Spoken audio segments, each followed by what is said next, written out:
Hallo allerseits, willkommen zur Bausatzbesprechung dieser Figur eines deutschen Soldaten aus der Zeit des Ersten Weltkriegs von Yellow House im Maßstab 1:35. Diese Riesenfigur habe ich unlängst auf einer Modellbauausstellung von einem Händler gekauft.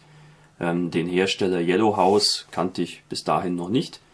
Das scheint eine Interessensgemeinschaft zu sein von hauptsächlich russischen Modellbauern und Historikern, die sich eben hauptsächlich mit dem Ersten Weltkrieg befassen, und die haben da schon einige sehr ansprechende Figurenbausätze entwickelt. Ja, und das ist eben eine davon. Dargestellt ist hier ein deutscher Soldat, der schon ziemlich fertig aussieht, und der ist gerade damit beschäftigt, hier diese Kisten zu schleppen. Interessant finde ich eben, wie der hier diese Kiste an seinem Gewehrkolben befestigt hat. Das finde ich ist mal was anderes. Normalerweise hat man eher kämpfende Posen oder Leute, die einfach nur rumstehen, aber der hier schleppt mal was durch die Gegend. Das finde ich ist mal eine nette Abwechslung. Die Verpackung der Figur ist denkbar einfach. Das sind einfach nur Zipbeutel. Das ist jetzt sicherlich für relativ bruchgefährdete Resinteile nicht optimal, aber naja, ich habe sie heil nach Hause bekommen, glaube ich. Wir haben hier dann das Packungsbild, aber dann auch eben das Vorbildfoto. Also das ist hier keine frei erfundene Pose, sondern die Figur wurde ganz klar nach diesem Kollegen hier modelliert. Finde ich schön, dass das beiliegt. So, ich habe jetzt mal alle Bauteile ausgepackt und hier aufgereiht. Wir bekommen eine Grundplatte mit einer Pflastertextur, dann das Gewehr des Soldaten. Die Figur als solche ist mehr oder weniger einteilig ausgeführt. Das ist doch relativ ungewöhnlich. Auch diverse Ausrüstungsgegenstände sind schon angegossen. Hat man jetzt normalerweise nicht so. Und die Kisten sind hier mehrteilig ausgeführt. Ja, da ist noch ein bisschen was zum Versäubern.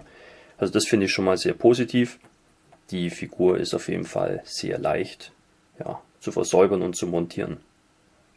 Schauen wir uns dann das Ganze noch aus der Nähe an. Also die Detaillierung ist sehr fein ausgeführt, wie man sehen kann. Ja, Koppelschloss oder hier diese Verschlussriemen sind sehr fein gemacht. Das Gesicht ist auch erstklassig, vor allem weil es auch das Vorbildfoto wirklich sehr gut trifft, wie ich finde. Ja, ausgezeichnet. Und beeindruckend ist dann auch, dass das Ganze eben auch einteilig gefertigt ist. Wir haben nur sehr wenig zum Versäubern. Hier oben an der Mütze ist ein Angusspunkt, hier am Tornister, hier innen am Arm ist ein bisschen was zum Versäubern, das ist aber minimal. Und dann hier unten haben wir noch so kleinere Angüsse. Grat sehe ich hier keinen. Und beeindruckend ist auch der Hinterschnitt von dem Mantel hier. Ist wirklich sehr dünn.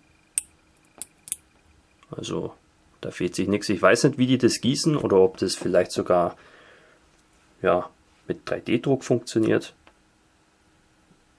Aber das ist was, das habe ich jetzt in der Form noch nicht gesehen. Bei anderen Figuren wäre das mehr oder weniger solide ausgeführt. Ja. Kann sich doch echt sehen lassen. Eine sehr schicke Figur. Hier dann das Gewehr des Soldaten. Auch hier ist ein bisschen was zum Versäubern. Wir haben einige sehr dünne Anguspunkte und unten am Gewehrkolben auch minimal Fischhaut, aber das ist wirklich nicht der Rede wert. Das dürfte ein Gewehr 98 sein, soweit ich das erkennen kann. Die Visiereinrichtung hier vorne ist auf jeden Fall ein Merkmal. Der Verschlussbolzen sehr filigran wiedergegeben. Ja, fein detailliert, da braucht man nichts ersetzen. Normalerweise sind so dünne Teile wie Gewehre aus Resin etwas schwierig zum Fertigen, aber die Jungs haben das sehr gut hinbekommen. Und wie man sehen kann, das Teil ist nicht mal verzogen. Das ist nämlich auch oft ein Problem. Ja, exzellente Qualität auf jeden Fall. Hier haben wir dann die Holzkisten, die zur Figur gehören. Wie man sehen kann, hat sich hier eine Kiste schon vom Gussblock abgelöst. Ist aber auch kein Wunder, weil die Angussstellen hier auch wirklich sehr schmal ausgeführt sind, was das Versäubern wesentlich erleichtern sollte. Also das ist auch ein Bonus. Oft hat man da so wirklich gigantische Angussblöcke, wo man dann schon eine Säge braucht. Hier genügt ein Skalpell zum Auslösen. Die diversen Seitenteile der Kisten sind separat. Also wir haben hier zum Beispiel eine Seite, die kommt dann hier ran. Und der breitere Deckel ist hier dann die Unterseite. Ja, da braucht man, glaube ich, nichts dazu sagen. Die Stricke sind hier schon angegossen und das auch mit wirklich feinsten Details. Also wenn ich jetzt mal hier nochmal das Foto ins Bild hole. Ja, da ist alles perfekt wiedergegeben. Man verliert zwar ein bisschen Holzstruktur oder Seilstruktur an den Angussstellen, aber das ist jetzt nicht weiter schlimm. Hier ist es ja der Strick und an der Seite war es hier unten. Das ist jetzt nicht wirklich schlimm. Da büßt man keine Details ein. Und zu guter Letzt hier noch die Grundplatte mit den Pflastersteinen hier und den beiden Öffnungen für die Figur, wo die dann reinpassen soll. Zumindest theoretisch, das muss man wahrscheinlich noch etwas zurechtschleifen, dass das dann auch hinhaut.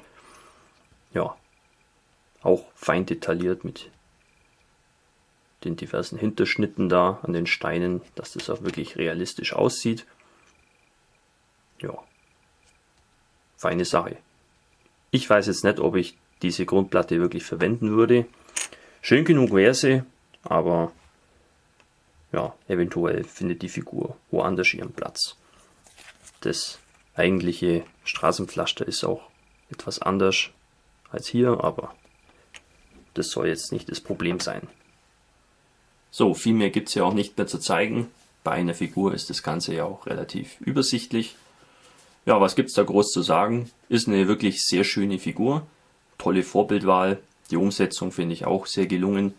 Details wirklich grandios und sehr scharf wiedergegeben. Ja, braucht den Vergleich mit den namhaften Herstellern von solchen Resinfiguren auf jeden Fall nicht zu scheuen. Wir brauchen auch nicht viel zu versäubern an der Figur. Ist alles relativ einfach und auch keine Blasen im Material, die man jetzt irgendwie verspachteln müsste. Ist auf jeden Fall was absolut anfängertauglich ist. Was nicht so anfängertauglich ist, ist der Preis. Die Figur kostet so circa 20 Euro. Das ist schon sehr happig. Selbst für eine Kleinserienfigur wie die hier ist es schon sehr viel. Also üblicherweise sind so Preisschildchen zwischen 10 und 15 Euro. Aber 20 Euro ist schon ganz ordentlich. Das muss dann einfach jeder selber entscheiden, ob es ihm dann das wert ist. Wenn man viele Figuren braucht für ein größeres Diorama oder so, dann wäre das schon ein bisschen schade. Da tun es vielleicht auch etwas einfachere Figuren. Aber wenn man jetzt nur eine einzelne Figur bauen will und die schön präsentieren will, dann ist die hier auf jeden Fall schon ganz interessant. Und dann durchaus auch ihre 20 Euro wert. Ich bin jedenfalls gespannt, was wir von Yellow House in Zukunft noch zu sehen bekommen. Wie das so weitergeht, was die noch so für Ideen haben für tolle Figuren. Also da würde ich mal sagen, würde es mich nicht stören, wenn es da noch mehr gibt in Zukunft. So viel zu der Figur. Ich hoffe, euch hat die Vorstellung gefallen und wir sehen uns wieder im nächsten Video. Euer Hamika Barkas.